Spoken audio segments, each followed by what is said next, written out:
And somehow gets himself and Peter kicked off the plane and placed on a no-fly list, while Peter's luggage, wallet, and ID take off without him.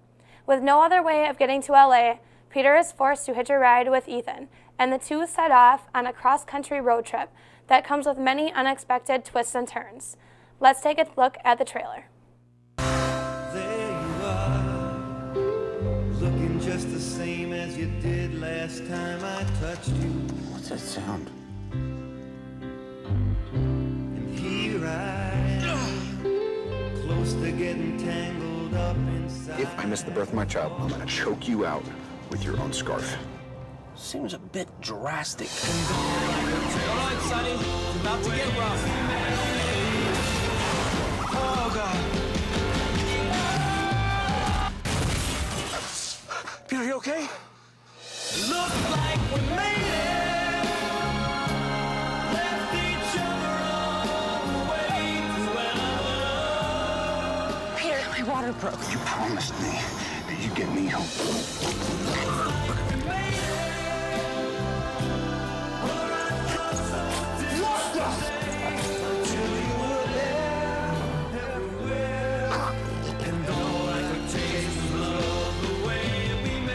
I told you I was gonna get you home safe. I'm gonna kiss you. Stop, Peter, I'm driving. Oh, sick! Due date. My name is Ethan Tremblay. I'm your husband's best friend. Now, let's get that baby out of your vagina. Rated R. Starts November 5th. After watching this movie, I was very surprised at the turn it took at the end.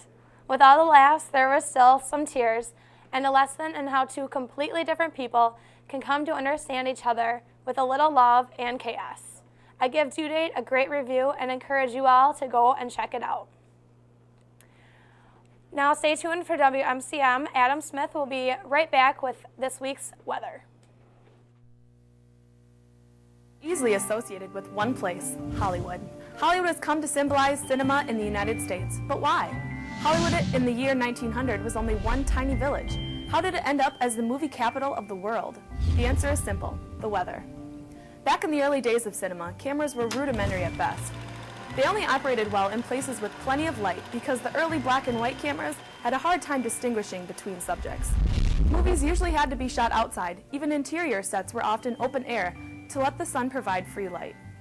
Filmmakers had to find a place that would be sunny regularly enough so they could work uninterrupted. In 1910, a director named D.W. Griffith headed to the California coast and found the then sleepy town of Hollywood.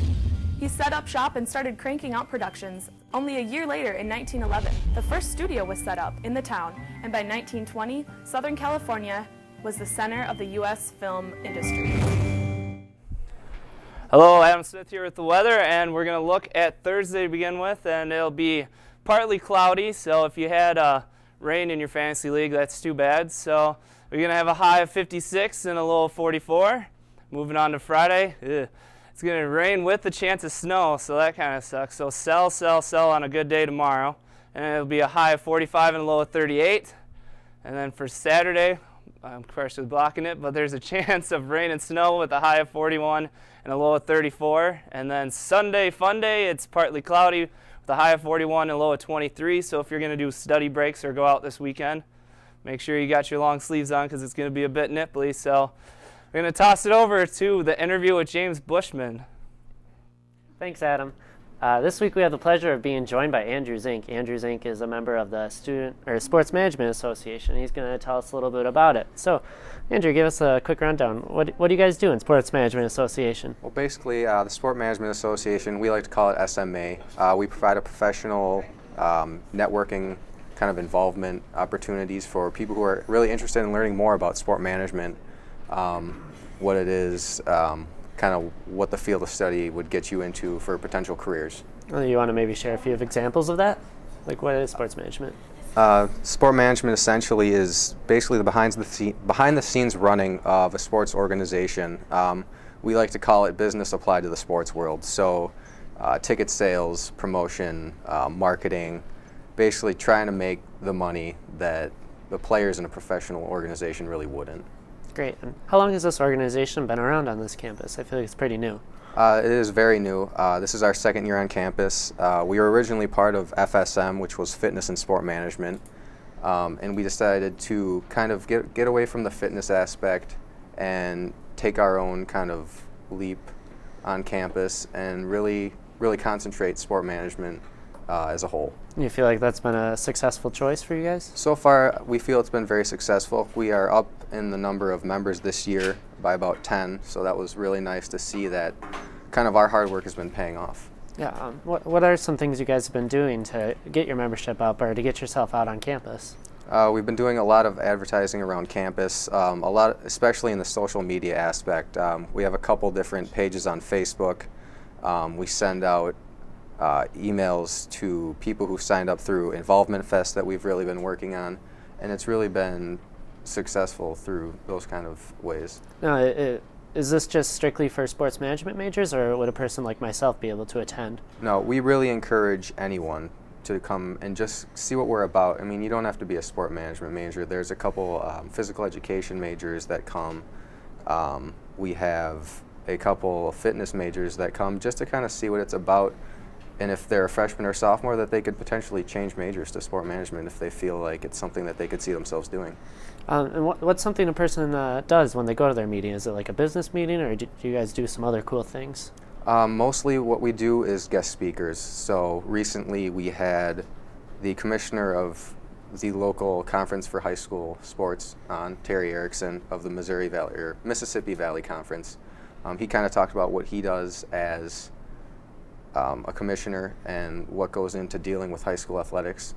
We also are having on Josh Whitman, who's the new director here at UW-L, and we have a couple of people who work in marketing and group sales with the Minnesota Twins coming in the next couple weeks as well.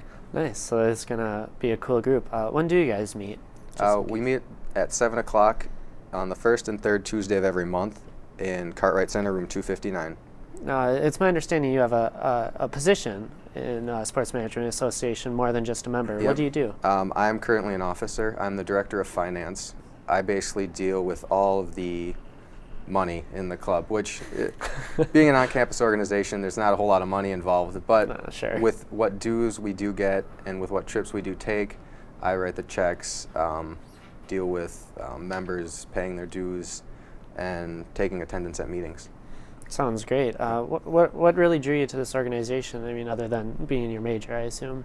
The big thing was, after my first year, the Fitness and Sport Management Association, really, it wasn't attracting me because it was very fitness-based. And when I saw advertisements last year for the officers that we had, it really, drew me in and said, okay, well, now that they're concentrating on sport management, now I can go at these meetings and really see what they're about through the guest speakers and learning what I could be doing in the profession in 5 to 10 years. So you've learned what you can do in the profession. What else has benefited you from going to these meetings or being a part of SMA? Being a part of it, really, networking is a real big part of the major, as with any business-related major. Really getting to know some of the other students, the other officers, and in general, just some of the people that come and speak as well. We had a marketing professor here at UW-L come speak after the meeting. I went up to him and just talked to him about, kind of what he talked about with networking, and I've met with him a couple times after, and we've kind of developed a friendship through that. And he's told me, if you ever need anything, just let me know, because he's built contacts through networking, and it's really a great way to meet people. Important in just about any career, I suppose. Exactly. Yeah. What are you personally looking to do, and how is sports management helping you get there? I'm really looking to work with youth in sport in either soccer or football. A big way to do that is working through local organizations such as the YMCA or the Boys and Girls Club, and just kind of gaining a better understanding of what it takes to run those organizations when money isn't the main focus. And earlier you mentioned Sports Management Association. Your numbers are growing, which is great for any organization, especially a new one like this one. If you guys are making yourself known on campus, so that's probably a good thing, especially being 2 years old. So just for a refresher, when do you meet again? We meet on the first and third Tuesday of every month. So our next meeting would be this Tuesday, November 16th. At 7 o'clock in room 259 in the Cartwright Center. We would have a meeting over Thanksgiving break, but it's Thanksgiving break, so nobody would be there. I wouldn't be there. Obviously. But yeah, we encourage anyone to come out, you know, regardless of what school you might be in or what major you might be in, you know. Great. It would be so great. Check out SMA if you want. But stay tuned to WMCM. Ashley DeLue is going to be back with sports. Before we get there, check out these adorable pets at the Humane Society need to be adopted. They're waiting for you.